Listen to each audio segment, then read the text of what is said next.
Hello and welcome to the DPC Show. My name is Dan Offen, aka Mr. Big Jams. In this show, I'm going to be taking you through all 6 of the DPC regions, helping you stay on top of all of the action everywhere. We're going to be kicking things off pretty quickly, but before then, if you'd like to follow me on Twitter, I can be found at Daniel Offen, and that's spelled Daniel, then O-F-F-E-N. And if you'd like to financially support me for creating this show, you can find a link to my Patreon in the episode description. We're going to be kicking things off straight away with Dan Og, who is going to be taking us through SEA, so let's head straight there. Okay, so just to kick off, talk me through what you see as the top matches for the region this week. For this past week, it had to be the ones that I was highlighting at the end of last show. So that was the last day, actually, of this week's action. You know, he had 2 series with Neon going up against TNC and then 496 against T1. Both of them going the distance to the full 3 games. And it was absolutely that TNC Neon one that was the one that was the most entertaining for sure. Let's go into that match first then, because TNC have not necessarily been the team everyone expected them to be coming into this first couple of weeks of the DPC. They're currently sitting in 6th place. This was pretty much a must-win match for them. Could you talk me through how they approached it and what ended up happening? I think they're just on their last legs, to be honest, with TNC. You know, they basically need to go undefeated to have any shot of even making top 3. You know, this league is looking pretty even across the board. Neon's looking very strong. Fnatic's looking very strong. So I think, TNC with now the 1 and 2 series score is looking pretty rough. But that's what happens when you come up against Neon. You know, dropping that earlier series against Execration is probably going to come back to haunt them, because Neon just play this hyper-aggressive style of Dota. I know that's generally what C does, but, you know, we got to see Januel, for example. He played the position 5 troll. So you can bamboozle people in the draft. You can play this, you know, style where you're constantly harassing out in lane, but then they gave him the space to transition into a core. And then all it was just him throwing his body into the middle of a team fight. Eventually he got a BKB, and with the battle trance, you're just creating so much space for the rest of your team to really wreak a lot of havoc. And I think Yopaj as well, of course, I keep mentioning him, but he just had some standout performances in that mid lane too. Let's just talk through then the way the TNC approached the match. It was very much a must-win for them. Do you think they changed things up a little bit in their style or in the way they were picking? Not in that series. In the one against Vice, yes. You know, I mentioned that the full Filipino squads, they're the ones that are really like aggressive, even for C. So what TNC did is that they picked things like the Lycan in both of their games. They 2-0'd Vice. It was really simple. But the thing is, they kept some flexibility in there as well. They gave it to Gabby in one game and then KP in another. So the offlane Lycan was also a factor. But they still picked this position 1 core in the Ursa that can fight really early. So I like that they were able to switch things up a little bit there. But like I mentioned with the Neon series, in game 1 of the series, you get this position 5 troll warlord, which just throws all of your understanding of Dota out the window, and then you really don't know what to expect. They were still able to pull back game number 2, and that was really off the back of, you know, some good solid drafting. The Bat Rider really came into good effect for them there. But game 3 was very much just Neon playing in dominant fashion once again. Yopaj played mid gyrocopter, so I keep comparing him to Thompson. Hero Pool's pretty damn similar. Yeah. Do you think they're a team that is just surprising people with this kind of aggression, these odd picks, this weirdness that I think can be difficult for more established teams to deal with? Or are they now, Neon, genuinely a good team that stand a very good chance of maintaining this form? I think they've always been a very good team. I think it's just like they're predictable in the fact that they're unpredictable, if that makes sense. You know, they're always aggressive. You know this coming in against them. But how are they going to be aggressive this game? You know, what timings are they going to look to abuse? And, you know, with the niche hero picks, it's something that they've always done. You know, position 1 Chen they've done in the past. Position 5 Faceless Void is something that they've done in the past. So why not throw a troll in there? You know, what's going to be next? Are we going to see the POS 5 Wraith King come back from a few years ago? Maybe. You know, that's something that Neon knows and the other teams have to find out. I want to briefly delve into this position 5 troll. We don't normally go into particular hero picks, but that's a weird one people listening might be wondering. What does a position 5 troll do? I'm going to ask you, what does a position 5 troll do? It's basically just a hit me sort of target. It's a big bullseye basically for every single team fight. And there were so many times where his team was able to save him. They drafted a Keeper of the Light with it as well. So you kind of go into the draft thinking, okay, they're just going to run this troll coddle lane. They're going to spam us out with all of these axes. But by switching it up, it changes things up a little bit. But you still have that survivability for the middle of team fights. You know, the blinding light's able to go off, the troll's able to live a little bit longer, and then Zhao was always able to pop his battle trance right at the last second and just take so much attention away from the rest of their team. I mean, they had a Templar Assassin, which Yopaj played fantastically, you know, going 17, 2, and 11, completely dominating the mid lane against Armel. And it's not very often that you see Armel get embarrassed in the way that he was. He gave up first blood, Yopaj, but after that, he only died once, which was pretty crazy to me. Let's go into the second series of that day then, yesterday. 496 versus T1. 496 had a good first week, but ended up this week 2-0. And T1, I think, 1-1 currently. They've been not a disappointment, but a little bit less impressive than maybe people hoped. Was this an impressive win for them? Are they beginning to show the form that we need from them?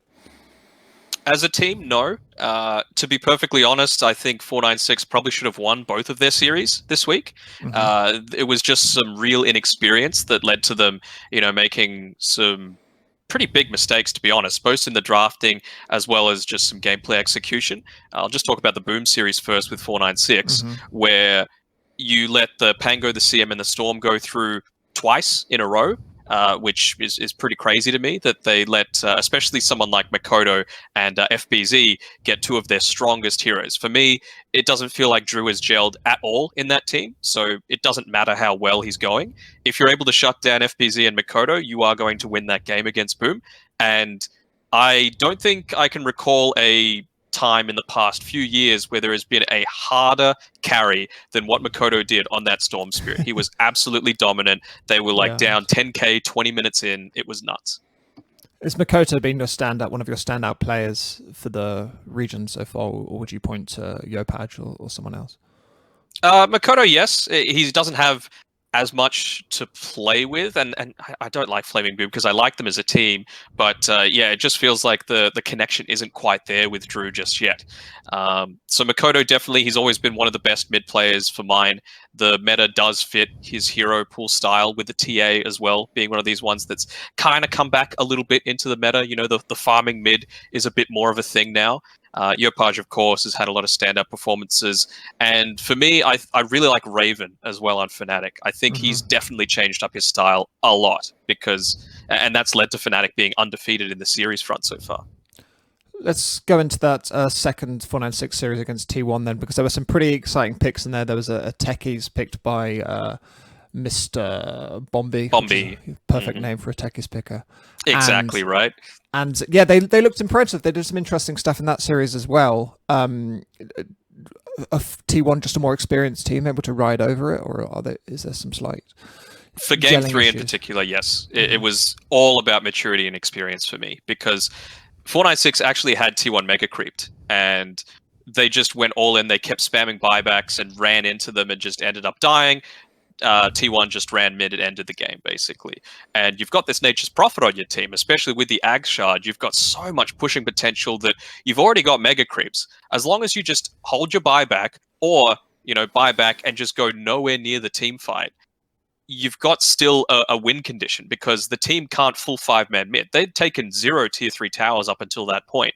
And we've, of course, see Rat Dota as a thing that still exists. You know, Alliance just 2-0'd OG the other day with Rat Dota. So it's something that's going to come back to bite them, in my opinion, for 496. In my opinion, like, they're sitting at, what, 1-3 series score right now? They should be 3-1 for mine. You know, it's a little bit unfortunate, but and it would have been a great story, of course, if they were able to, you know, come through and be part of the major system. But yeah, I just don't think with 3 losses, it's going to be pretty tough for them. For me, hopefully they're able to still stay in the upper division, because there's a lot to work with there. And T1, are they beginning to gel and show that sort of promise that people have expected from them, or is this a rockier road for the team than perhaps might have been expected? Yeah, a little more. I feel like Jackie as well has felt a little disconnected with the rest of his team. You know, he gets these these item timings, but then still just goes back to continue farming in the jungle. And that's what I was highlighting Raven about before. It feels like that's something that he's really switched up, because for me, it feels like with Dota these days, if you're having a good time in lane, you need to give back to the rest of your team, even if you're the position 1 core, because if you just go all in onto this one hero, which used to be the old style that, the Motivate Trusts and the like used to do, then if that hero dies, you're screwed, basically. So by Jackie having a really good start and just using that to continue to farm, it kind of goes away from that sort of mentality. And I feel like teams are punishing all of the other lanes because of it. Let's close up by looking at probably the most impressive team aside from Neon, Team Fnatic, who are currently 2-0. They've only played 2 matches. First one, they won last week 2-0 against T1, and then this week beat Execration 2-0. Are they still very much the strong favourites for the region? Is there anything from those 2 victories that would dampen your expectations, or is it very much plain sailing? I mean, plain sailing is probably the best way to put it. Like, there's no wow factor with Fnatic, like, you see with your Neons and your 496s when they are able to get their wins. It's just really solid, stable, consistent Dota. Is that going to match up against, if they do get to the major, these other regions that might be used to that style? Or is it going to be the Neon types that just give a completely different style to what these other international teams are used to, that's actually going to net them the best success? Who knows? But Fnatic definitely have added a few more strings to their bow. Raven's been a lot more of a giving position 1, which is great to see. And he's busted out the IO as well again in that second series. So the carry IO is very much a thing for Fnatic. It means you have to ban it every single time. Or if you've got first pick, you need to give the threat of picking it up yourself. Because if you don't, you've basically just given away a ban in the first phase, which is so valuable with so many strong heroes these days. Okay, that's great. Let's move on to next week then. We've got a number of games in the upper division in February 3rd. We've got Fnatic versus Boom, Execration versus Team Vice. February 4th, we've got Boom versus T1, Neon versus Execration, and then T1 versus TNC. Only one game again for Fnatic. What would be the highlights for you for next week? In terms of like what is going to give you the best gameplay, or what means the most? I guess what means the most, what people who really want a gauge on the region should watch. Sure. So I suppose for what means the most for the players in terms of their personal relationships, ironically, it's actually Execration against Vice. They're 2 full Pinoy stacks. They play against each other all the time. And Palos used to be on Execration. He got kicked. He's now the carry of Vice. So there's a little bit of spice there. And Boom against T1. I think the loser of that series has no chance of making top 3 and getting through to the majors. So I feel like that's going to be really important. And would we expect Fnatic again to plain sail versus Boom, or could there be an upset there? I think they should win, whether it's a 2-0 or a 2-1. I think there's a chance that Boom lose 1-2, but I think Fnatic are probably going to 2-0 them just because of how dominant they've been. And Moon has actually lifted up his game a whole lot. Some of it is because of Raven, giving back a bit more, taking some attention away from the Fnatic mid lane. But a lot of it is as well, it feels like Moon's really putting in the hard yards, and he's playing a lot above what he has in the past year or so. Great. Let's close up then by looking at the Facebook posts you sent over, both from Cuckoo. Could you talk me through these and what's sort of in-region banter we're getting? Yeah, so basically it's just the first one with best pos 5 of C, Januel, of course, the position 5 of Neon Esports, Cuckoo's from the Philippines, all of the Neon rosters from the Philippines, so there's lots of friendly banter going on there, and it's basically just going back to that Troll Warlord pick and showing that he can play anything from the 5 role. He can make it work, that's for sure. And then the second one there is just Battle Cup, the full Neon roster played together, whereas Cuckoo just played with a bunch of friends across a few different teams there, and they were able to take out the victory. So it was like, well, if I play mid, we've still got a chance against you guys. Wonderful. Okay, we'll see if Cuckoo can shift into that position then. Okay, that's great. So thanks so much for joining me, and I'll see you next week. Thank you to Danog for taking us through Southeast Asia. This is my first time working with Danog, I said before, and he has been an absolute joy throughout this whole process, so very much a fan of his. Again, you should follow him on Twitter at Danog, and that is the best place to get updates on what's happening in the Southeast Asian lower division, which he's casting across this week. He is a great caster, so you should definitely check that out and get updates on what's going on. We, however, are going to be hightailing it straight over to Europe, where T Governor was not able to join us this week, so we've been fortuitously joined by SSA Spartan, who is the captain of Team Brame in the EU lower division. He took us through everything going on in the EU upper division in significant detail. I think he's an absolutely brilliant player and a very interesting guy, and he's got a lot to say. So this is a very special EU segment this week. So just to kick off, talk me through what you felt about this week in the DPC for EU. We had some matches. We had how many matches are per week? Like So 4, this week, 5 matches. 5. Like is it every team is plays once, right? Mm-hmm. I mean in Division 1. Yes. So it's like we had Alliance versus OG yesterday, right? Yes. We had also Secret versus this new team. With Team how we Viking, call them? Viking GG. Yeah, Team Viking GG. And yeah, before some days we had some more. So yeah, it was pretty exciting week. Like they are the first match of the DPC second week, right? Mm-hmm. So people still trying to see what is up, and we need to still shape the patch in in a bit faster tempo. I believe most of the teams have didn't found yet their fast tempo, if you can call it that way. That's interesting to hear. Yeah, that's what I saw, like most of the teams at least. But secret or secret, like they are on point already, I believe. So let's kick off then by talking about Secret versus Viking GG. You said they're on point. Everyone else is finding their feet. Do you feel that Secret feel like they know already perfectly what they're doing? I mean, yeah, like all the tier 1 teams, why they're tier 1? They can adapt in any situation, right?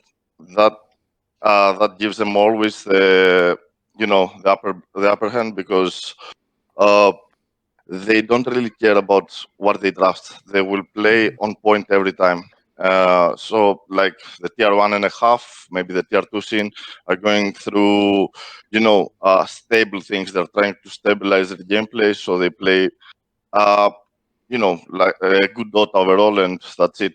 So we had yesterday Secret versus Viking.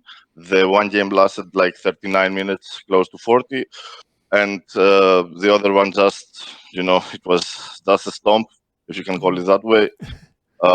Yeah. So the first game, they had the Sager DP pack PL and Storm, like by Secret. So you see they have not a big tower push draft. I don't believe that that's a good draft. It's very, very hard to execute this draft. That's why it took so long for them to win it. It was like 40 minutes. Why? It was 40 minutes because they need to do exactly they need to count the moves, like how they should play, what they're doing every second. There's no window for a mistake, because they're playing a draft that can be easily punished if the enemies play aggressive. They have only counter. So if the enemies are not playing that aggressive, they cannot do that much. So they're playing versus Viking. Viking, I can consider it as a tier 2, tier 0.1, 0.5 team, right? So this team has a very, very stable gameplay. They are playing on their timings. They are not pushing on the edge. If they do so, yeah, it's gonna be very, very tricky. It's not their gameplay. So they played their gameplay. They played stable Dota, and they played very Secret. Secret immediately adapted. They didn't do any mistake. They did really, really small mistakes that they didn't count in the end.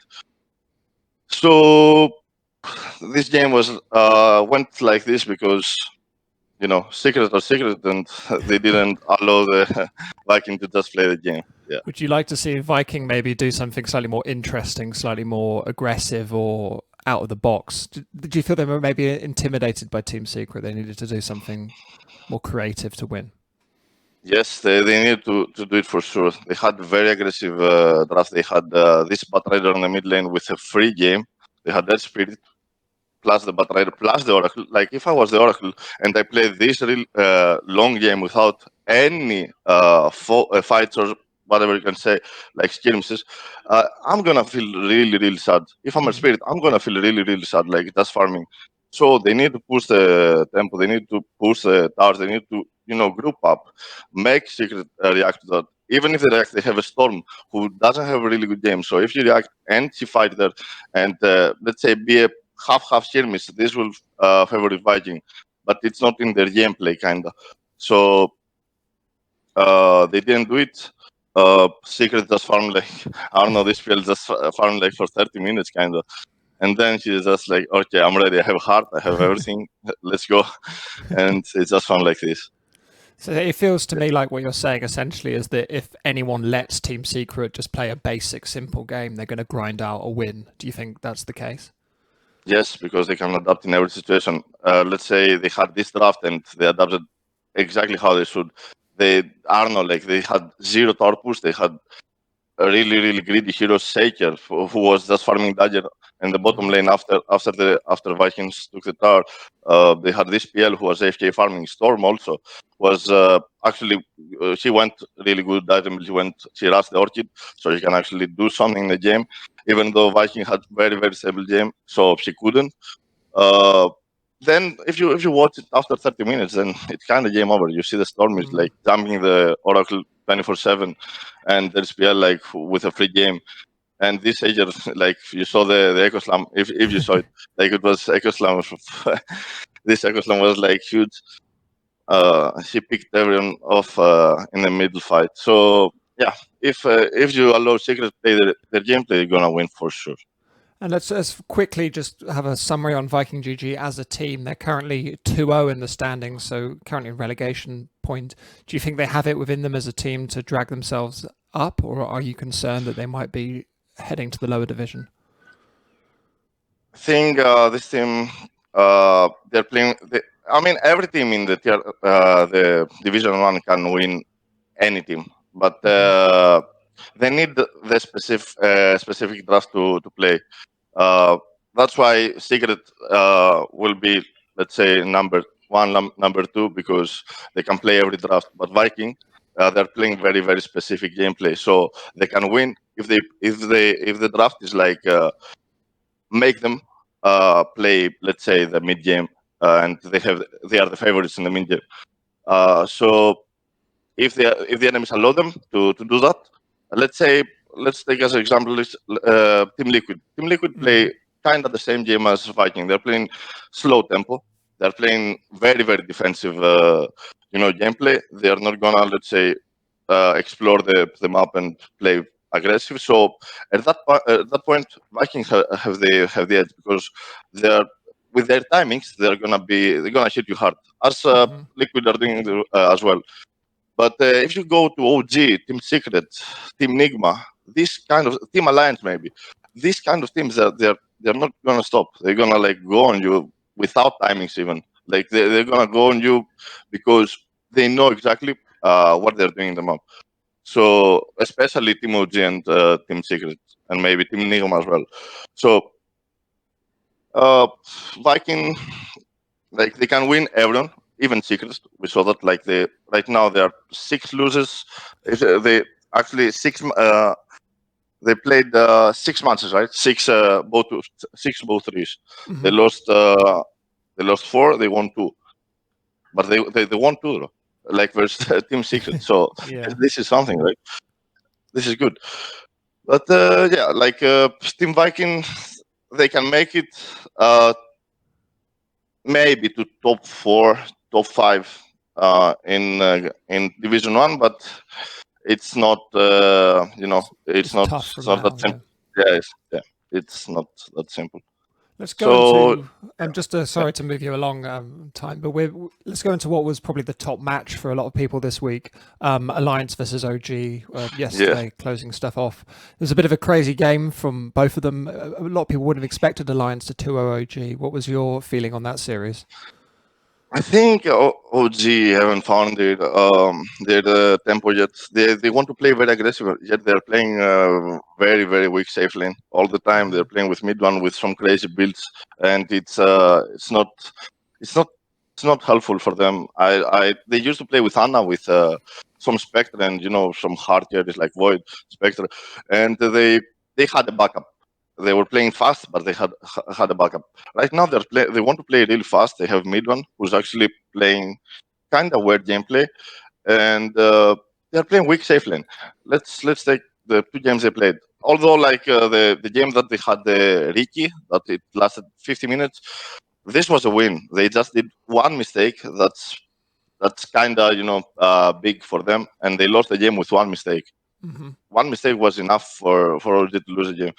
And the other game it was like Beastmaster show. Like okay, you're playing Pangolier and Denver versus Beastmaster and Shaker top lane, and you know that after Beastmaster gets his board's level 2 first, and then after he gets Necros, you cannot stay in the lane. Like mid one just stood in the lane, maybe for 4 deaths. Like every time he had the roar, mid one was dead. So I don't see a point. I don't understand what is this. At the main time, the other guys were trying to play very very fast. They're running at the enemies. You saw the Grimstroke, the DK, the Pangolier, even the Cortal. Everyone was running at the enemy, but that was not enough for them to win. So we have two different games. This game with the Beastmaster, it was not playable at all. Like from the top lane, it was just a Beastmaster throw.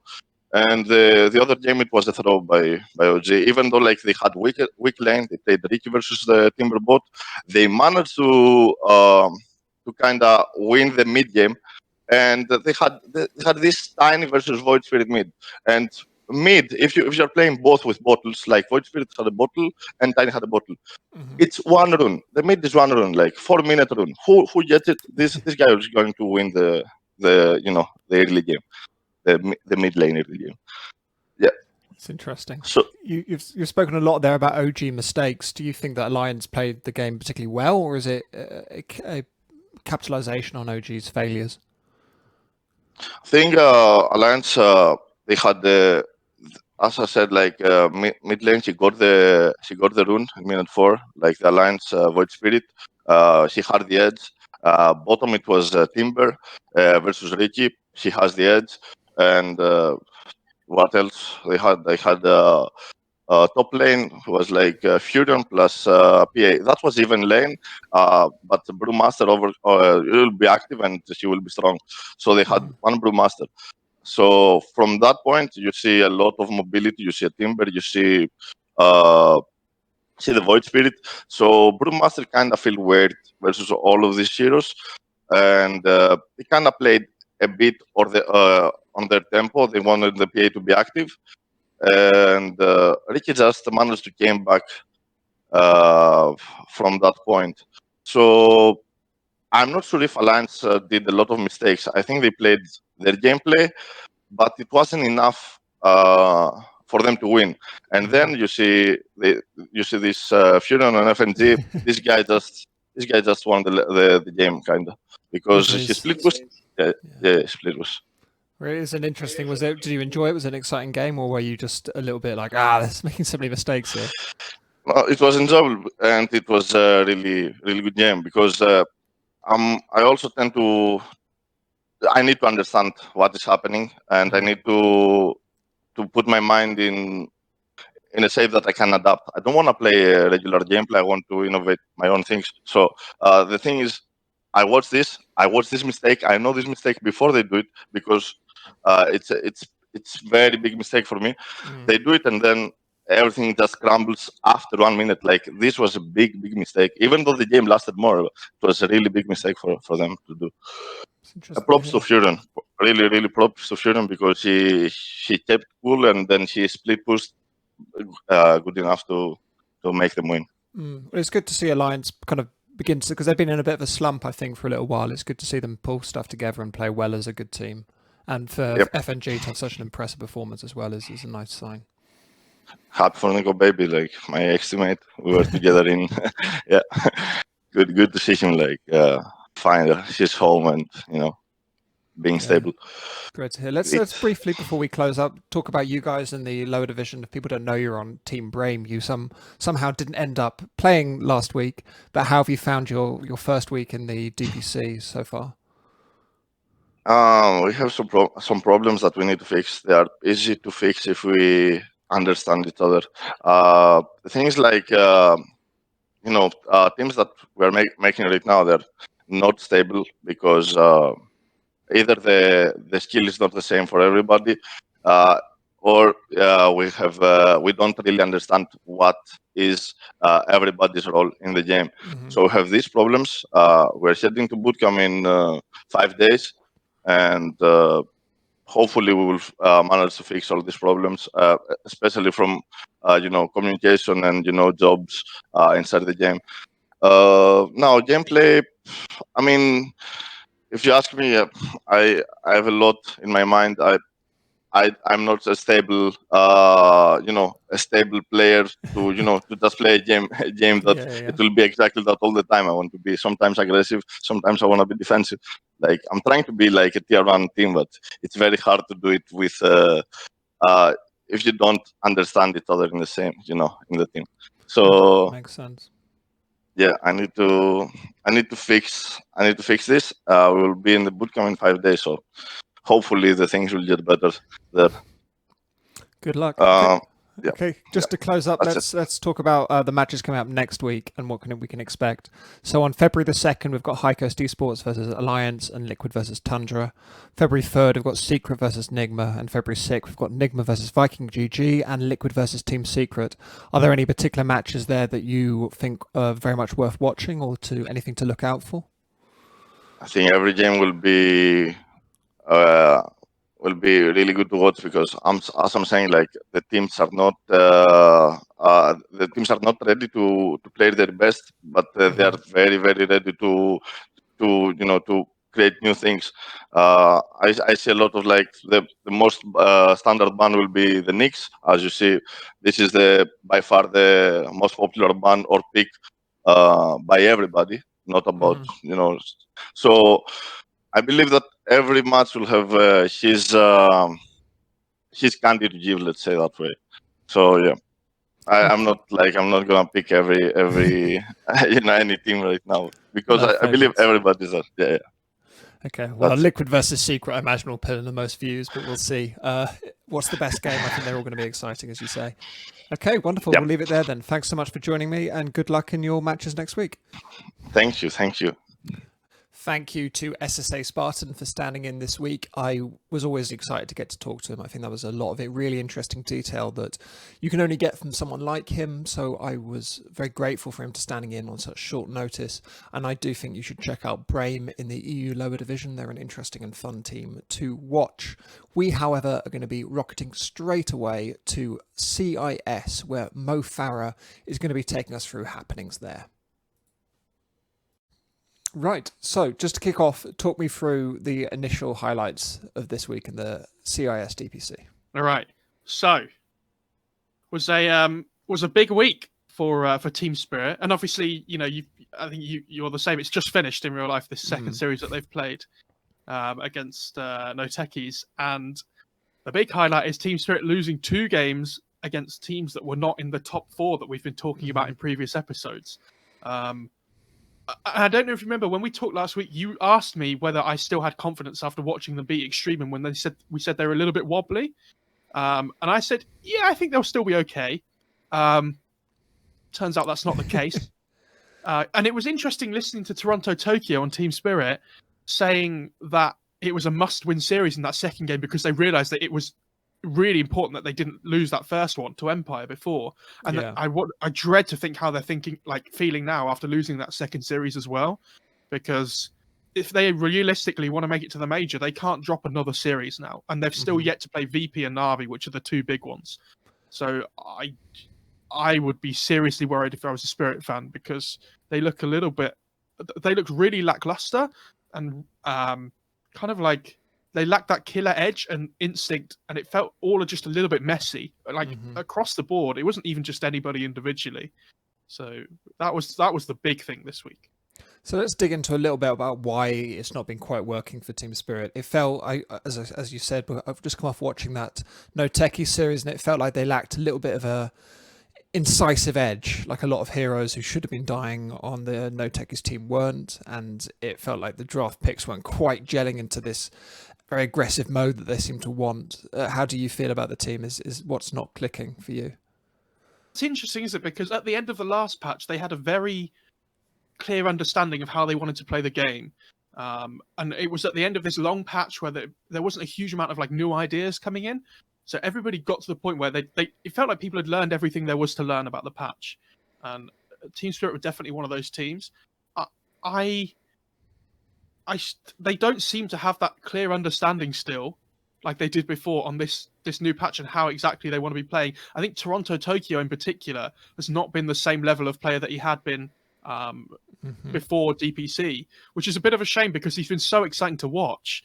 So to see him not have that like consistent performance still that he was having before is a bit of a worry. And we've talked about the two mid laners in this region from VP and Na'Vi being GPK and Iceberg. And I honestly felt like Toronto Tokyo wasn't really that far away from them. Maybe GPK is a little bit far away from, but he was really pushing forward. And for me, it feels like a big setback for him recently. The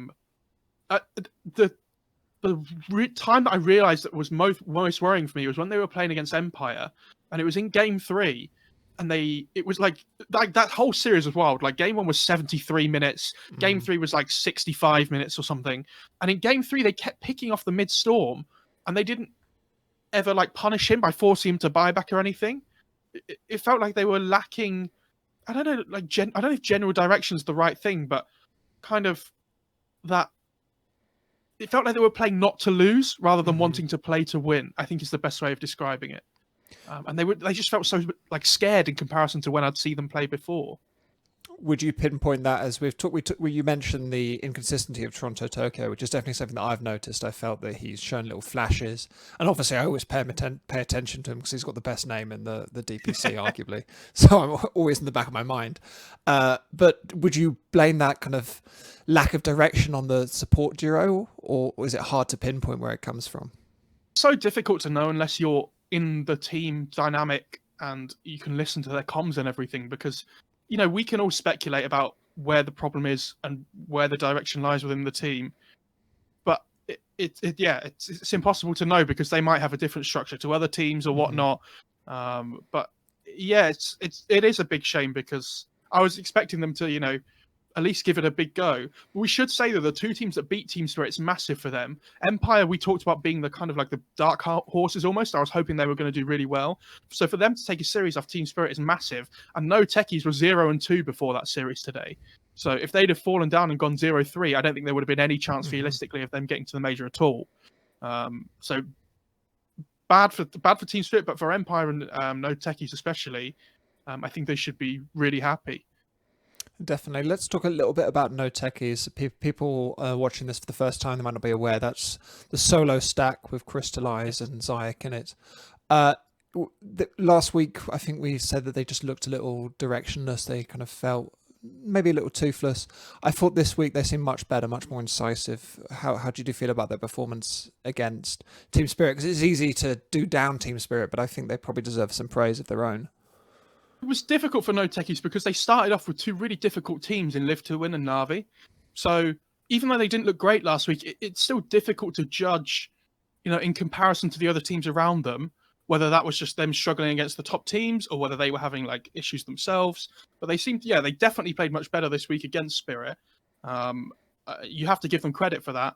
And hopefully they can use that to push forward and now, grab a few more wins. Because everybody else will be looking at this, Spirit dropping 2 series, and I've been thinking like we can go for this. Like this team that weren't supposed to drop games like this, they have, and now getting top 3 potentially seems a lot easier than it would have done before. Let's talk a little bit about the top of the bracket then. So those 2 top teams who are, as we expected, Na'Vi on 3-0 and Virtus Pro on 2-0. This week, did you feel it was very much plain sailing for both of them? Na'Vi were taken to a 3rd game by Team Extremium. Was that a surprise for you? It was a surprise for me, but at the same time, I felt like in Game 2, Na'Vi played something that they didn't seem quite so comfortable about. Sorry, in game 1, which is the game they lost, they didn't seem quite so comfortable. Like, they obviously had this mid silencer, which Iceberg loves. They had like a pos 5 Naga and things with an offlane Enigma. So obviously using that song to set up for the black hole and everything. But it was a little bit of a slip up from them almost, and they would have been, really disappointed by losing a game and dropping a game at all. But they still come through. They win the series. They show in game 2 and game 3 comfortably why they should be the better team of the two. And talk about VP quickly as well. This was the first big series we were going to have to talk about between the top 4, and VP absolutely wiped the floor with Live to Win. It was not close. So after watching Na'Vi and seeing that they can bleed almost after their dropping a game against Extremum, seeing VP absolutely destroy a team that should theoretically come 3rd, 4th was a little bit of an eye-opener in the sense that, we can see why VP are the big favourites for this division. So that Na'Vi series, let's dive in that a little bit. Were there a lot of the classic Na'Vi picks that we talked about? I think they did pick a mid Doom, didn't they? Or was that yes, yeah. They did go for the mid Doom in game 3, back to the tried and tested for Na'Vi. And I wonder if we'll keep talking about it every week. But the thing I will say about Na'Vi, do you remember last week we talked about the Chen? Extremum actually banned it out against them this time. Okay. So Na'Vi were forced to do something different, and it was nice to see Extremum putting in the planning and everything to potentially set themselves up against Na'Vi. Because, winning game 1 gives you a fantastic chance moving forward. You effectively have 2 attempts at winning the series. So they put in the effort. It didn't come out for them in the end, but it was, good to see them at least, trying their best and really recognizing what Na'Vi were doing well. Do you think the Na'Vi B plan without the Chen is strong enough? Is there still question marks there? I mean, they're still easily the second best team in the league, I would say, after watching Team Spirit this last week. Live to Win, again, they'll have more important games for them. They've lost to VP. I think, judging by what we've seen from VP so far, I would almost be surprised if they dropped a game at all to anybody. Maybe Na'Vi, but they look really good. So Live to Win, they'll be looking forward. You have to say, okay, we lost to VP. It is what it is. But, we're going to have other important games that we need to look forward to now. Okay, there've been the spectre hanging over this whole conversation. Let's talk about Virtus Pro in more depth. Where do you think the strength is coming from them? Is it just GPK, such a talented player, or is every element of that squad talented in its own way? They are all talented in their own way, but they team fight so much better than everybody else. You can tell they've been together for quite a while now.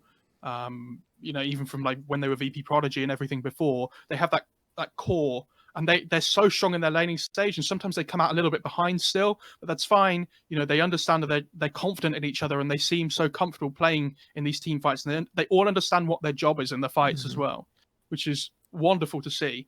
Because coming through to the major, you would have to say when we get there, and any other CIS team apart from VP are probably going to struggle a little bit, but VP are going to be the team that they need to make the most of this time, keep building up, because for them it's a given that they need to get to the major. For them, it's going to be about how much damage can we do to teams from other regions at the major. So long term for them, we need to almost set ourselves a goal of not dropping a game, because that's the standard we want to set ourselves to.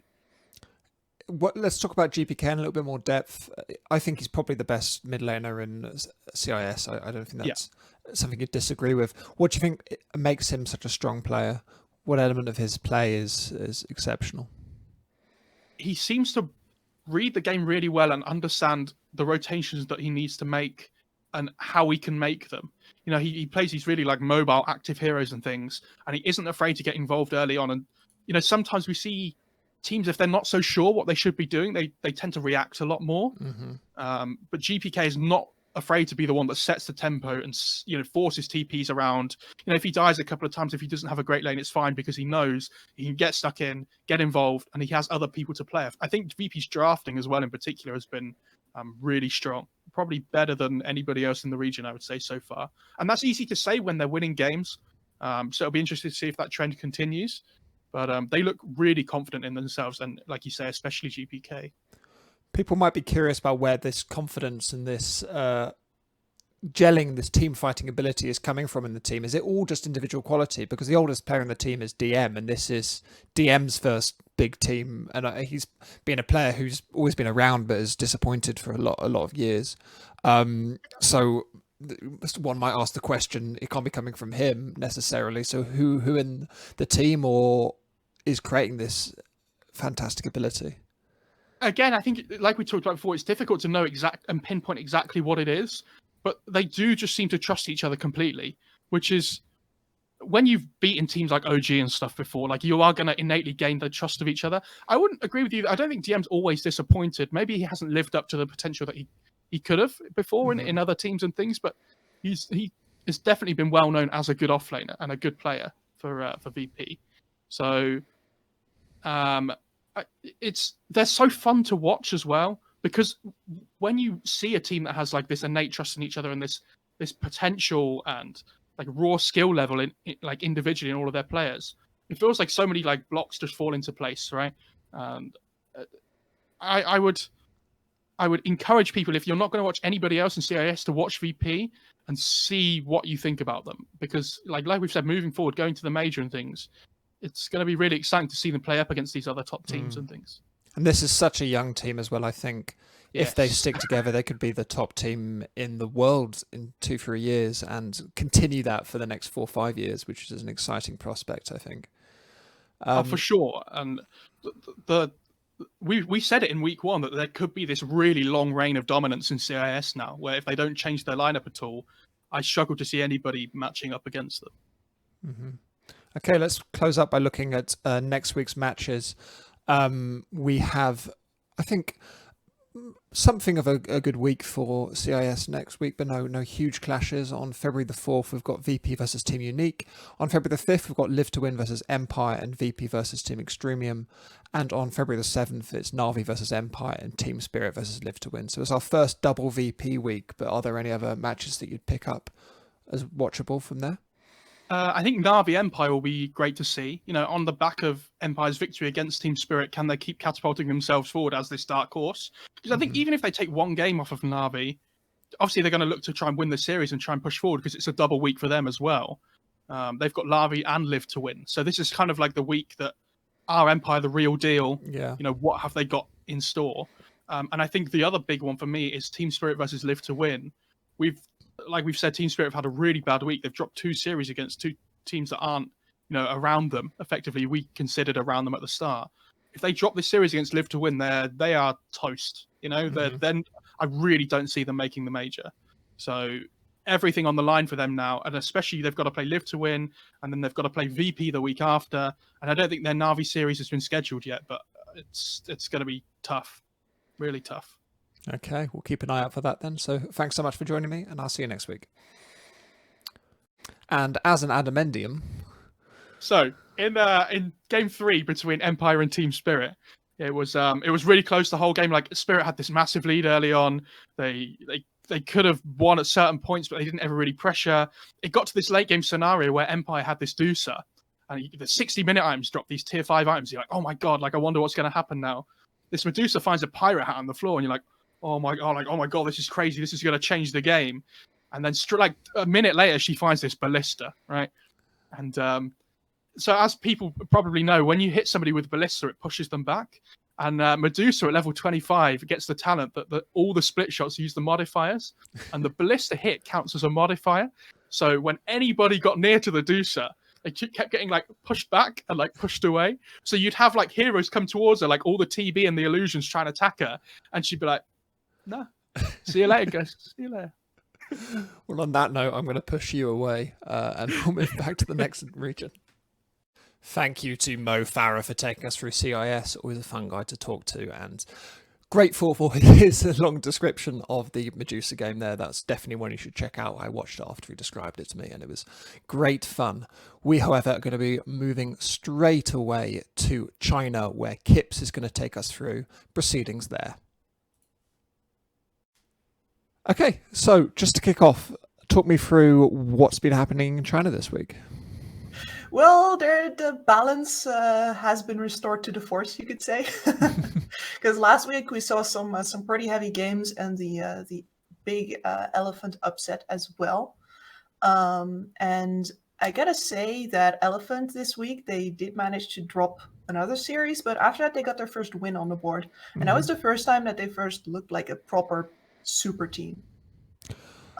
And apart from that, things have been pretty expected. Like the balance that I was talking about last week, where the invited teams all beat the decider teams, and the decider teams all beat the open qualifier teams, has been pretty much restored. But we still have had a couple of upsets, I think, which we can go into in time. But let's kick off with Elephant first, who are the first people you mentioned there. They started off the week with a 2-0 loss to Team Asta, and then beat the team who have been very much the whipping boys so far of the division, LBZS. Let's talk through that first series. What happened against Team Asta? Basically, against Esther, I think they sort of outthought themselves. They get hit by this Winter Wyvern opening, and this is, by the way, something that I don't think any other regions or maybe even teams are doing. A Winter Wyvern troll opening, and without, for example, an OD there to really punish that Winter Wyvern save, you run into this problem where if you don't have enough team fight, the Winter Wyvern just resets any fight that doesn't go well for you. And then after that, the troll can keep on fighting. And it just didn't really feel like they had a solution for that, especially not because they didn't get out of the lanes well either. That's been a theme with all of the games that Elephant have lost so far. They only do like average in the laning stage. And then they do average in the laning stage, and then they're expected their individual skill to carry them through the mid game. Yeah, and it's just not happening. They're really getting outplayed on a team basis right now. Do you feel that's possibly a picks issue? Is it a coordination issue? Are they maybe not playing together well enough as a team?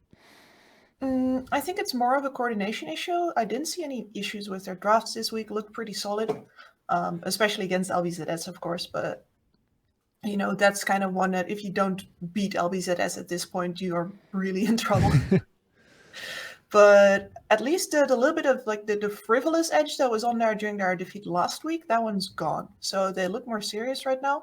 But I think they are sort of running to catch up right now. They thought this was going to be easier, and it wasn't. Let's go into Team Asta then, who have been the 2-0 in the region so far and have had some pretty good results, I think. I think when we did the intro, we said that they're perhaps a contender, but not necessarily a team you expected to be at this high point at this stage in the season. Talk me through what's been going so right for Team Asta.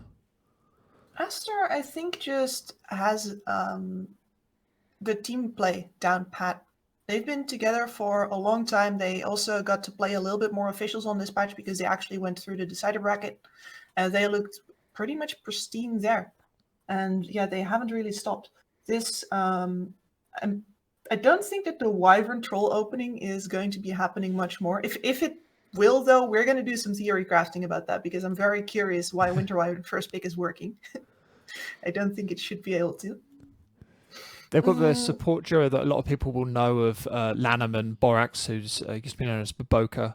Lanham is obviously a very, very solid player. He's come down from a number of high TI finishes.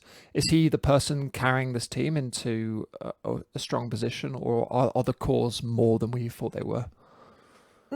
I don't want to say carrying them. Like, one of the things that I think is really doing them solid is that Borax Baboka right now is in a patch where all of his favorite melee supports are really strong.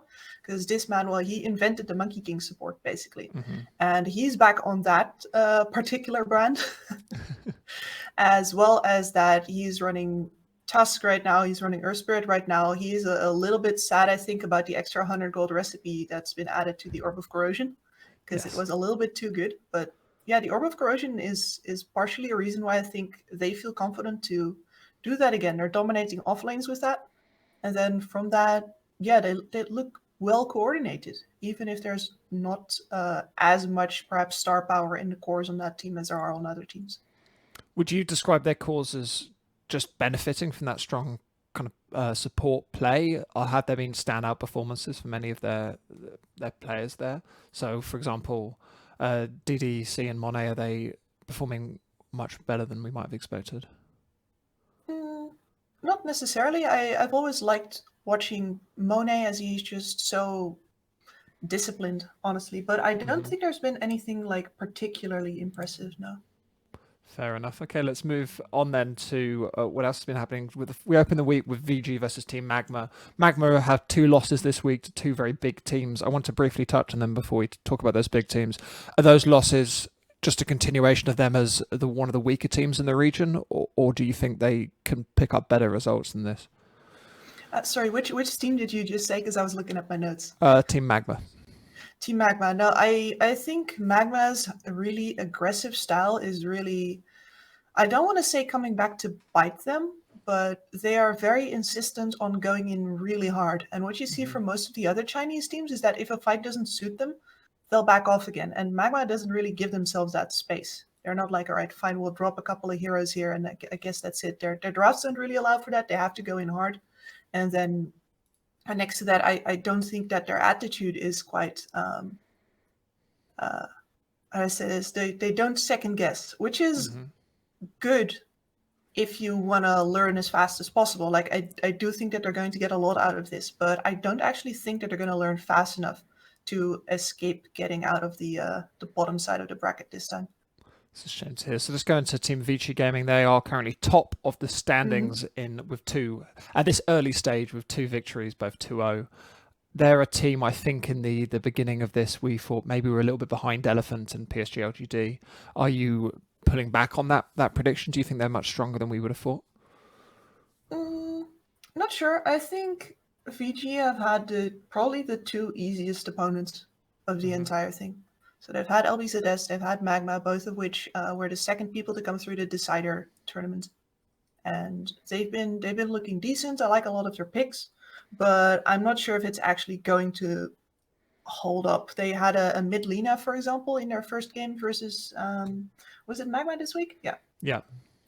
And that's sure, Ori mid Lina, I like it, but I think she's too fragile at the moment, and I don't think you get away with that against better teams. And you can see that other teams aren't picking the mid Lina at all because it's so hit or miss, especially in this Nyx patch. It's risky. Did you get a sight of what they might pick and what they might play against bigger teams? Do you think they'll do the same style, or will it be adapted as they move to play PSG LGD and Aster and Elephant if they can be considered one of the bigger teams? That would be just speculation right now. No, I have absolutely no clue. I know that Ori really does like his burst damage, but there's a lot of ways to do that without getting yourself blown up. Maybe a little bit more towards Leshrax or something if he wants to just be the main damage dealer. Okay. Let's go into PSG LGD, kind of one of the favourites for the region alongside Elephant. Well, they're the big team that we've seen a lot of. They won one game this week and went 1-1 last week. Was this game this week any indication of them turning the corner and turning into that powerhouse, or is it again just a big team dunking on a smaller one? It was a big team dunking on a smaller one. It was a very convincing dunk, like definitely 2 of those outstanding player performances. So we had a Faith Beyond Night Stalker that went really hard in the second map. And then in the first map, there was nothing to say. And this guy is really growing on me on an Ember Spirit, like he was mowing grass. He did really well in a lane versus a TA, which is normally in lane at least pretty hard for an Ember Spirit. But he just pulled that off fine. And then after that, it was all nothing to say all the time. He ended with, let me check. Just 11. I thought it was more, but the game was just over too fast. Just 11 kills. Are they playing a solid style of Dota? Are they very similar to the rest of the Chinese meta? Are they picking out any weirder picks or anything interesting yet? No, like their game featured a Lycan right now, which is I think maybe a little bit underpicked in China. But what it has to contend with is that China lets Mars through the drafts a lot right now. And you don't really want to be picking a Lycan into a Mars. It doesn't make much sense to have your wolf form going and then be contained to this tiny little area. So as long as Mars gets through those first picks, then we won't see a lot more of that. Okay, let's go into what would have been one of the bigger surprises of the region this week. eHome losing 2-1 to IG, who from the preview episode that we did, I think one of the bits of feedback we got on your segment was that you didn't dunk on IG hard enough. I feel now they're sitting 2-0 in the region, having beaten 2 relatively strong teams. you must feel somewhat vindicated. Talk me through what IG have been doing right so far. Yeah, especially their drafts, I really enjoy.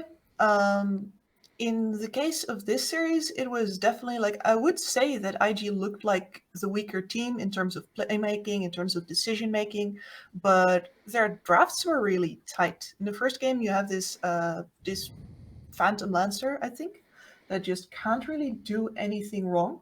They dropped the second one with the Slark, and I think that Ajit right now is not looking too solid. I don't think he's the kind of player that you can rely on to outfarm people right now. He's just too much of a mid player, yet he doesn't have that farm speed going for him. And XM as well was a player that we earmarked to someone with incredible mechanical skill and incredible kind of MMR pub skill, but not necessarily shown that yet in competitive games. Is he beginning to show any of that promise for eHome, or is he not yet a player that you have confidence in?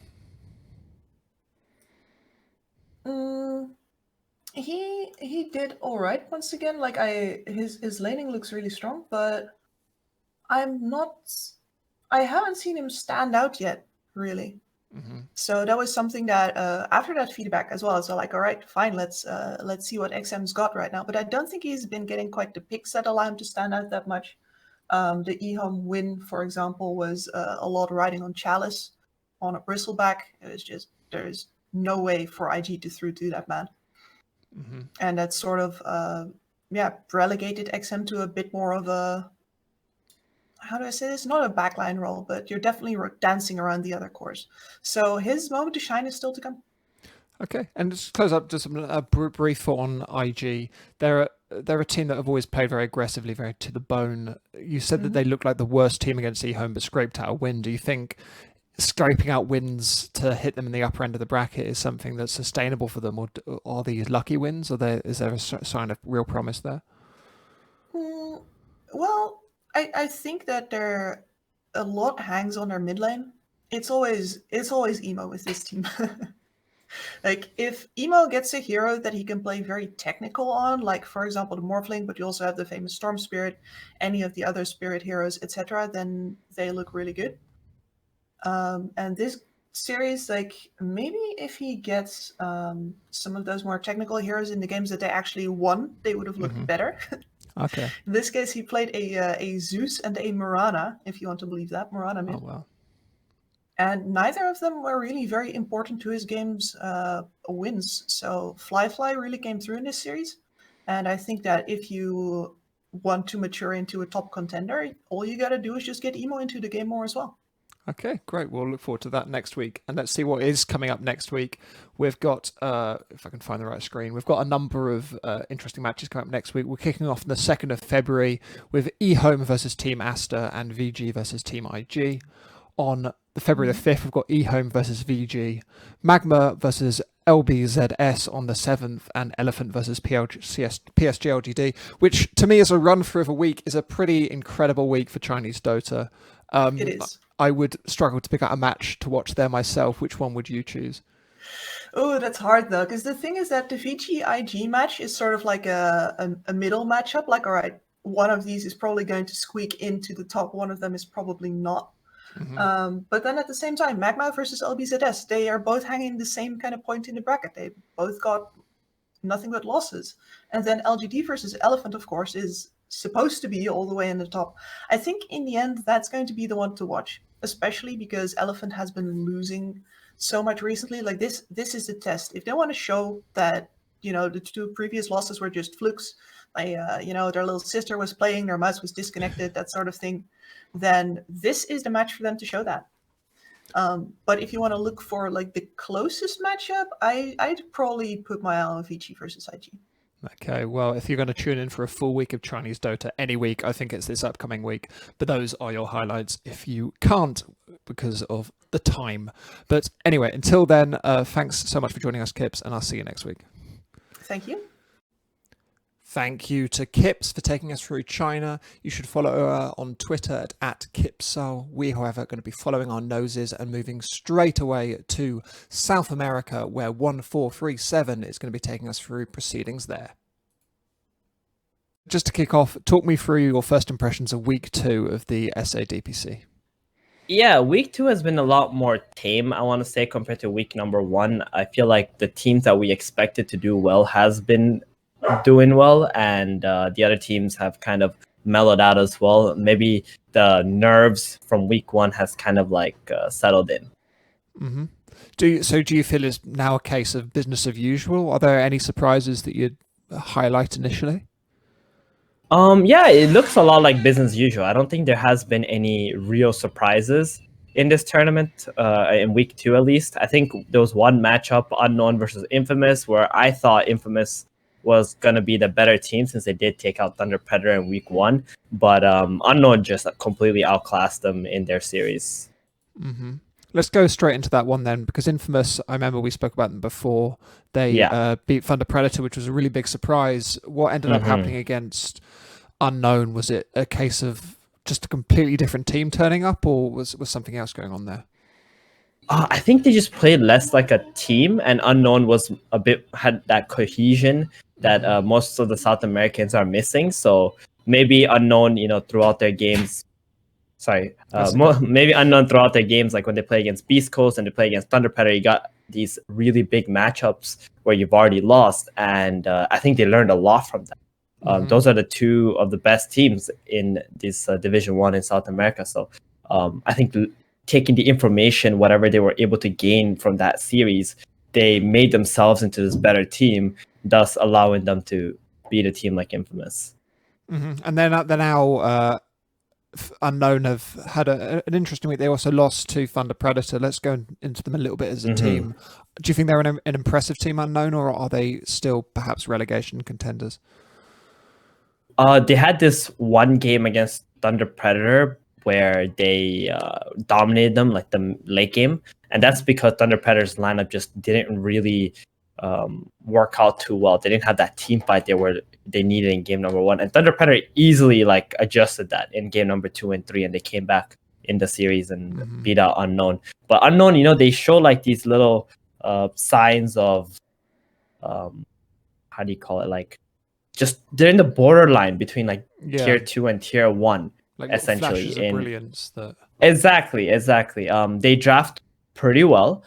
They play good like a team. They just need that little bit that they're still missing. I can't really tell you what it is right now, but if they can get that, then they could next time beat out teams like Thunder Predator and Beast Coast. But for now, they've already played them, and they won't get another chance at redemption. But hopefully in season number 2, that might be it. But I could totally see Unknown climbing back from this and getting at least 3rd place potentially.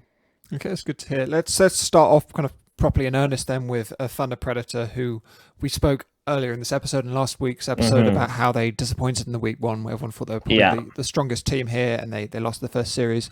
They seem to be more on track from what you're saying there. Tell me what they've been doing this week that's improved them so much. Yeah, so I think week 1, I highlighted how Leo Style was not playing that well, and in the game against Unknown, that also kind of showed. I think Leo Style is their star player through the mid, and he really needs to shine in order for that team to do well. So against Unknown, the game 1 they lost, so all of a sudden we're all thinking oh my god, they're 0-3 already in just the games that they played. What's going on with this team? We expected them to get top 2 and qualify to the major. Then game number 2 against Unknown, they turned things around. They drafted better. Then there was it was a bit shaky early in the mid game. Then as soon as the late game hit, they started to play together. They just completely dominated Unknown. And ever since that game, I think it gave them a lot of confidence in themselves once again after they beat out Unknown. And then they've just been steamrolling since then. Especially the game on January 30 against SG, which I said last week that was going to be a super hype game. It's a must-watch game because those two teams are pretty much going to be contending for the 2nd slot. And Thunder Predator just demolished them. It wasn't even close. SG just looked completely outclassed in that series. And Thunder Predator looked better in that series than they did against Unknown. So they've been improving slowly but surely. And I think Leo Style has got back to that shape that we were expecting from him. You mentioned that their drafting has improved. I often think drafting for a pro team, there are good drafts and Yeah. bad drafts, but a good draft is often quite contextual on the strengths of a various team. So what do you think a good draft for Thunder Predator looks like? What sort of things are they beginning to pick up that's working really well for them? Just good lanes and strong team fight instead of like just emphasizing only on one of those two things. I think they need like the combination between those stuff. Like when they lost against Unknown, they had so much into single target and laning that they completely forsake their mid and the late game, and that's why Unknown, they were able to beat them out in that department. When they played against SG, you got a little bit of everything. They play with buffers. That was a big one. They played like game 1 bench and Terrorblade against SG, which made TB get stronger much faster. And then game 2, they had this PA plus Beastmaster combo. So just buffing up the carry, having some good late game, but utilizing your individual skill to win through the early game is what I think Thunder Predator's recipe for success is. You've mentioned their carries there quite a lot. Leo Style, obviously, is a key player for them. I know Moose and MGZ from before. Are they a good support duo for you, or is it very much a top-heavy team? I think they're really good. The supports. Moose, he's played in international teams as well, like in NA. And he's got a lot of experience. There was the game against SG where at some point they were playing in a really weird part on the map when they shouldn't. And the first person I saw who drew the line on the minimap signaling his team, guys, go play here. This is where we need to play. This is where we get our advantage, was Moose.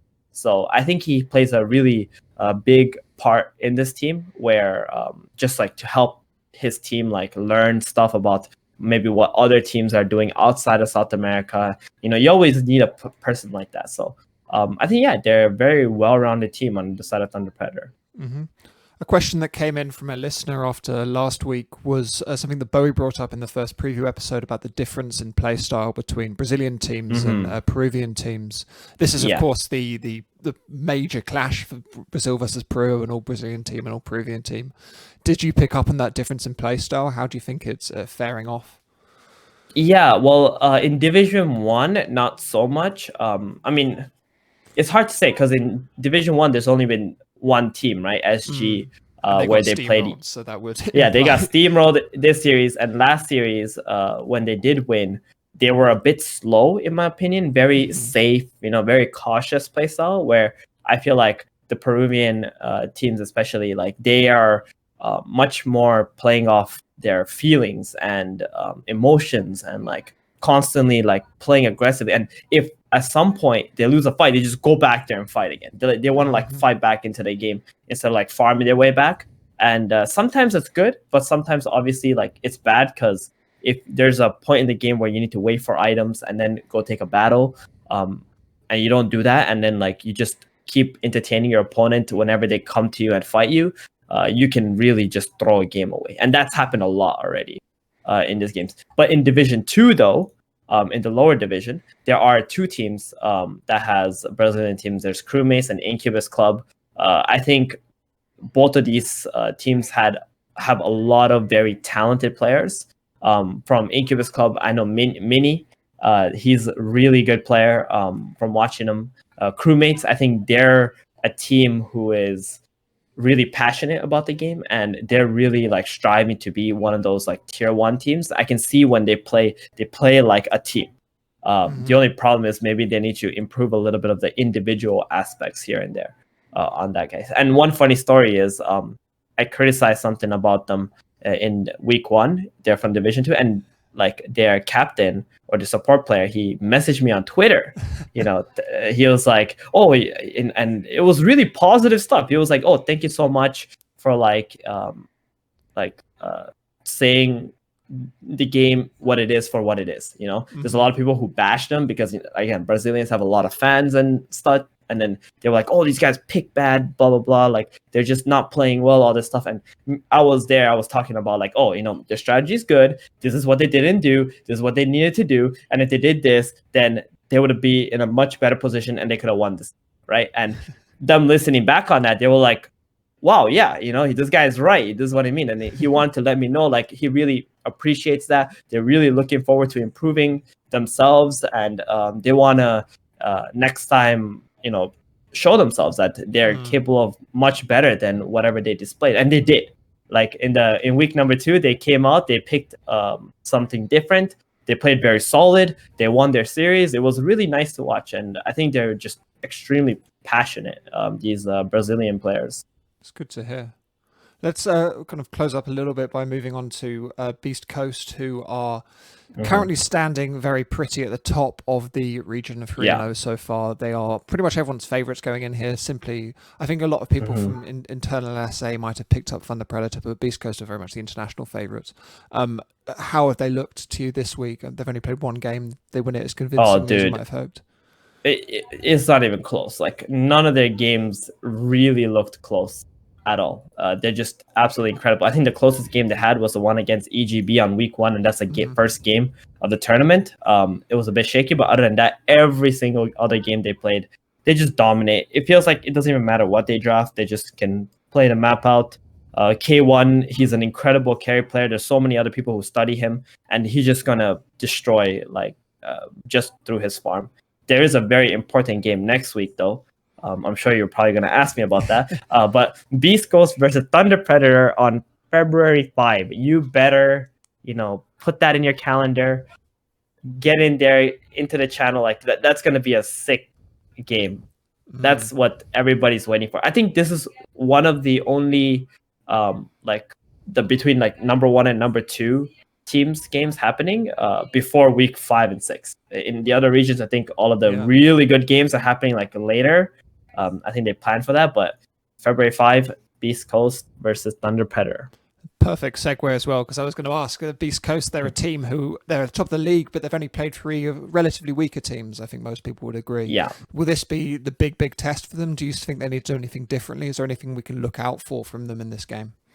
I don't think they need to do anything differently. I think Thunder Predator, their individual skills very high, and I think they've studied Beast Coast quite a lot as well, because Beast Coast has been the focal point, right, of South America. So it's going to be a very interesting fight.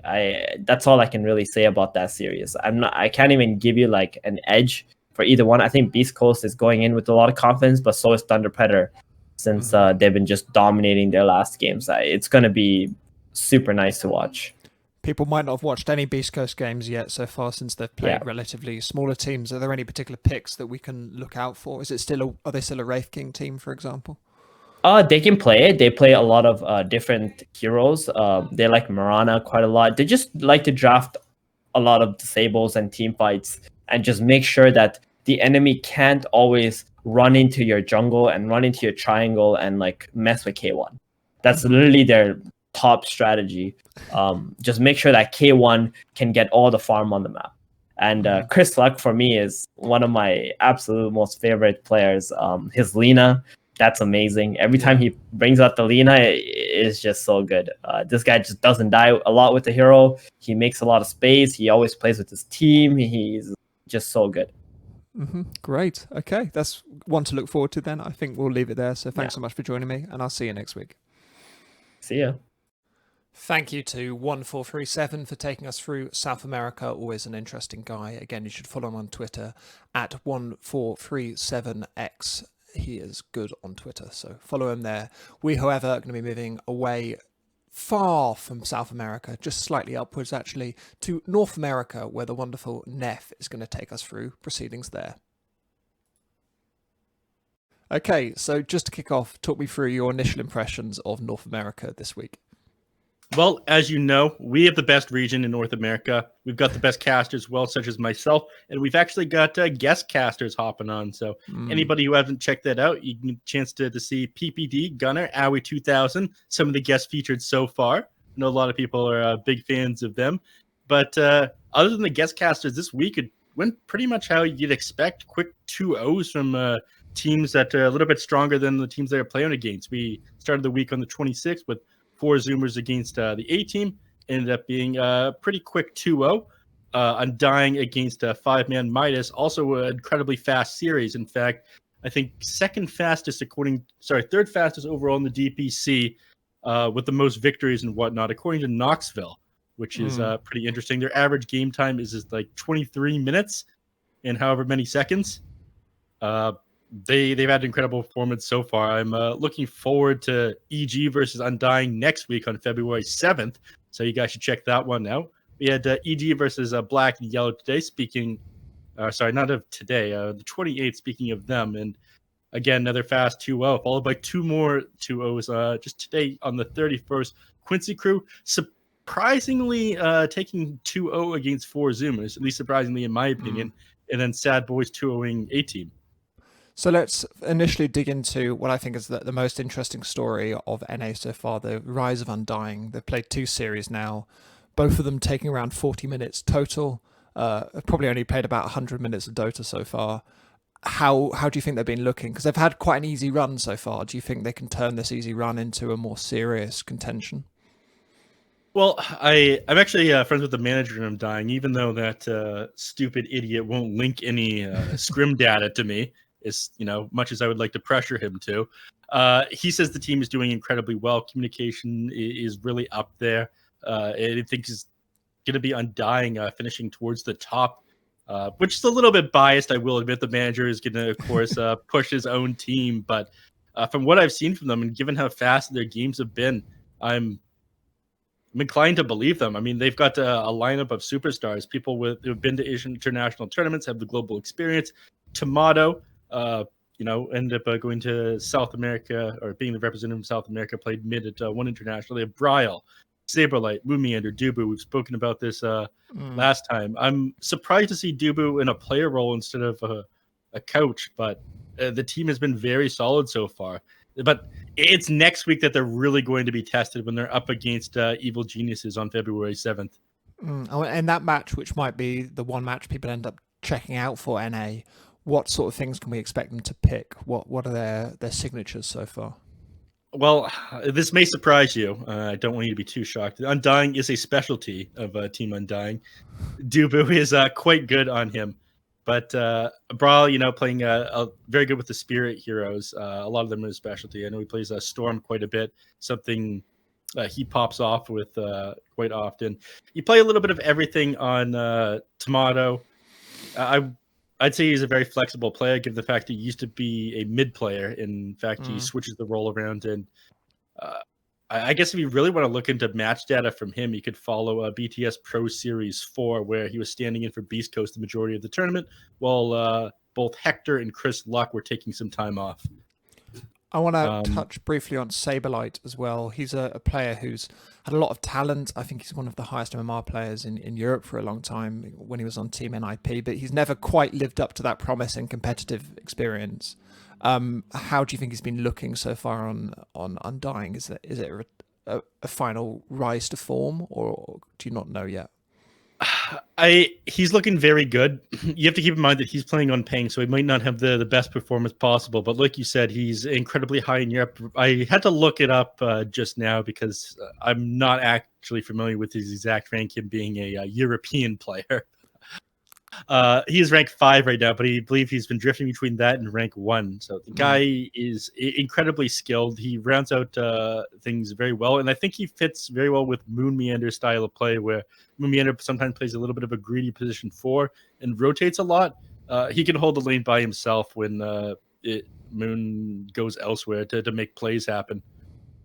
It's interesting to hear. Let's move away from Undying and into Four Zoomers, who are the major team that we saw play 2 matches this week. They beat A-Team, who perhaps are the whipping boys of North America so far, and then lost 2-0 to Quincy Crew. What can we learn from those 2 series? How have they looked across them? Well, first of all, kind of mean. Second of all, Four Zoomers, an incredibly strong team. I was expecting them to do a little bit better against actually take the series in Evil Geniuses in week number 1. So EG is, again, I mentioned this last week, a team that would get stronger as the tournament goes on. But Four Zoomers seem to be losing their form a little bit. Quincy Crew and EG had taken a little bit of time off, but this time that they've spent scrimming is coming into effect here. And Brax, while he's a very good captain, I think just can't round out the players who have the international experience like you see on Quincy Crew and EG, and Undying starting to rise up as well out of nowhere. So against A team, is it a case of them just simply being a better team than them and playing better across all the positions? Is there any flashes of ability that you saw from four Zoomers there that could mean they start to take down maybe a larger team like Undying and Black and Yellow they've still got to play? Well, a little bit, I would say, was at the time. Well, sorry, thinking of 5-man Midas, not to 18 right there. I'd say that a little bit of that is just four Zoomers being head and shoulders above A team. Like you said, they're kind of the whipping boys. They came in through the open qualifiers, and four Zoomers had done very well in multiple tournaments at this point. So it had Brax as a leader. He's an excellent captain. Actually managed to pull his squad for fun/Team Zero to victory in the Summit 13 online. And that was with Eternal Envy, who was doing nothing but playing teamfight tactics rather than scrimming. So a hell of a accomplishment. A very nice captain to have on your squad, and not something I think A team have the experience to hold up against. But maybe as things go on, A team might solidify a little bit. Let's go into Quincy Crew, who I think were your pick for the top team of the region quite comfortably. They took down four Zoomers, who of course we just talked about. What have we been seeing coming out of Quincy Crew? Is it the same as always, the same old heroes, or are they picking up new stuff? It's the same old heroes. I mean, Quinn, he loves playing his spirits, and he's been doing that. Not really surprised there. I had the chance to interview once. He said he feels invincible when he's playing these spirit heroes. Takes tons of space where you are, who just farms up and pops off for those games. Jenkins made a point of saying that everyone on Quincy Crew is like a rock. There's no weak point. There's no superstars on that team. It's everybody you have to be afraid of. I think such a well-rounded lineup of players is one of the reasons why they're so scary. There's no cracks in the armor. It's very hard to pick apart their lineup or their drafts when there are no weak points. Do you think that lack of weak points is just experience together? Because they've been together a long time. Out of all of these teams in North America, they are the most stable. This roster's been consistent since, I think, this time last year, pretty much. Maybe even longer than that. Far longer than that, actually. So are they just really experienced playing together for so long? Are there particular parts of it that work well? One hand, it's super experienced with playing together so long. The other hand is they treat this like their job, which a lot of these other North American teams haven't had the chance to do. I got the chance to interview Lelis as well. They essentially just scrim 8 hours a day. When they do their scrims, they play best of 3s rather than best of 2s, like you see a lot of teams do. They're just refined, have had so much time to be refined. They took a little bit of a break before DPC started. But these guys are definitely in the best form compared to every other team inside the region. Mm-hmm. Is there another final match you'd like to touch on, maybe the EG or the Sad Boy matches? Are any of those particularly interesting? No, this week in the upper division, things were pretty one-sided. Lower division, we had a couple interesting matchups, like Arkosh against Simply Two Base, ended up going to 3-game series, and some crazy pickups like Divine Raper, Swift Blink, Juggernaut. If you guys didn't get the chance to check that one out, I suggest you do. It was absolutely insane stuff here in the lower division this week. A bloodbath for sure. So currently in the lower division, we've got The Cut and Simply Two Based. They're shouting in their name, who are standing towards the top. Tell me about those two teams. Is there anything? Simply Two Based were our favourites to win the lower division. I remember when we were talking about them initially. What can we know about that team? Simply Two Base, Boris, I Annihilate, Monkeys Forever, Z Freak, Empyrean. At least 3 of these players everyone has heard of: Monkeys Forever, I Annihilate, Z Freak. A lot of people were surprised that they're even in the lower division right now. So wouldn't be surprised if they end up moving up after all this. Empyrean, a little bit newer, but he's been around for a pretty long time. Not too much to talk about. The Cut I wanted to touch on briefly, though. It was Scourge McDuck, Little Nick, Tingle King, Vol Pingu. All up-and-coming North American players who haven't really had the chance to play that many. A lot of them no lanes. The rest of them not that many. I think Scourge McDuck had been at WESG. But solid performances out of them. Little Nick is a bit of a streamer. I think Purge has featured him a couple of times. Very young player. Interested in seeing all this young talent be developed thanks to the Tier 2 scene. And Pingu, one of the better captains. He played in a number of... He played in BT or the Summit 13 as well, but ended up getting knocked out, I think, just 1 game short of making it through to the group stage. Fair enough. Let's move on then to what we can expect coming up next week. You Mentioned already the big match next week, which is of course EG versus Undying, closing off the week on February 7th. What do you think we can expect in that game? Is it going to be a rapid slam from Undying, or do you think EG have the experience to carry through there? I think that both teams are looking at each other and doing tons of prep work for this one, but this is going to be the number one show match who decides that who is the giant of North America. It could go to either team at this point. I would say that I favor Undying a little bit. They play incredibly fast-paced Dota. Again, just quoting that stat that I mentioned before, that their games have been the quickest, and they do have a 100% win rate so far. They're not the ones that dropped the game to Zoomers like EG did. So if anyone is in place to take down the Giants, I would say Undying is, world-class player like Moon Meander. Sure, he's got a couple of strats up his sleeve. And what would you like to see from EG to turn Undying inside out? I guess different drafting. I'd say that, there's been a couple of times ISS has been hit and miss. I think he's not getting put on heroes that really showcase how skilled he is as an individual player. So changing that one up might be a move they need to make, or just pulling a strategy out of nowhere. I think both these teams might need to pull out their pocket strats against each other, because again, tons of prep work is probably going into this one. This is going to be one of the biggest matches inside the North American DPC. I think it's one of the biggest matches overall this week, so definitely tune in for that. It might be quite late. You might have to watch a replay because it's going to be towards the end of Sunday. Better be there as well. I'm watching you in particular. I will be there because I have to talk to you immediately afterwards. So I'm forced to be there. But everyone else should be there by their own free will. And we'll see that. And I'll speak to you next week after that then. Yeah. Thank you to Neff for taking us through North America. Great as always, and interesting to see. Again, you should follow him on Twitter at Neff Sensei. He's a good guy there, and he deserves many, many more followers than he currently has.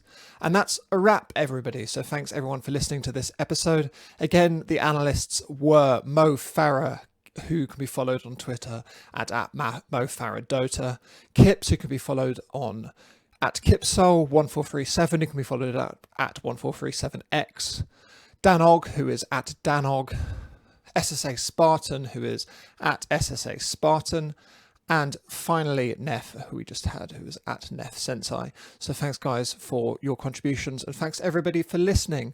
If you'd like to follow me on Twitter, the most important person of all, I could be found at Daniel Offen. So I appreciate whatever follows I got there. Again, this is a kind of a work in progress show. I think I'm pretty proud of how it's been doing so far, but I'm always appreciative of feedback from anyone who wants to give it. So anyone, send me a message on Twitter or Reddit or Discord or my email if there's any improvements you'd like me to make to the show, any changes you'd like me to make.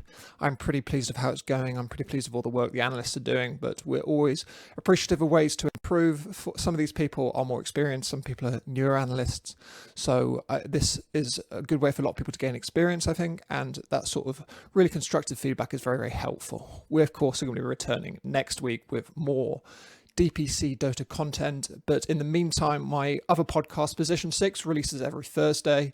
I need to find a guest for this week, but we'll see who we get. It should be someone interesting. Last week we had Tomato, who was absolutely fantastic and great to talk to. So until then, though, thanks again for listening, and I'll see you next week.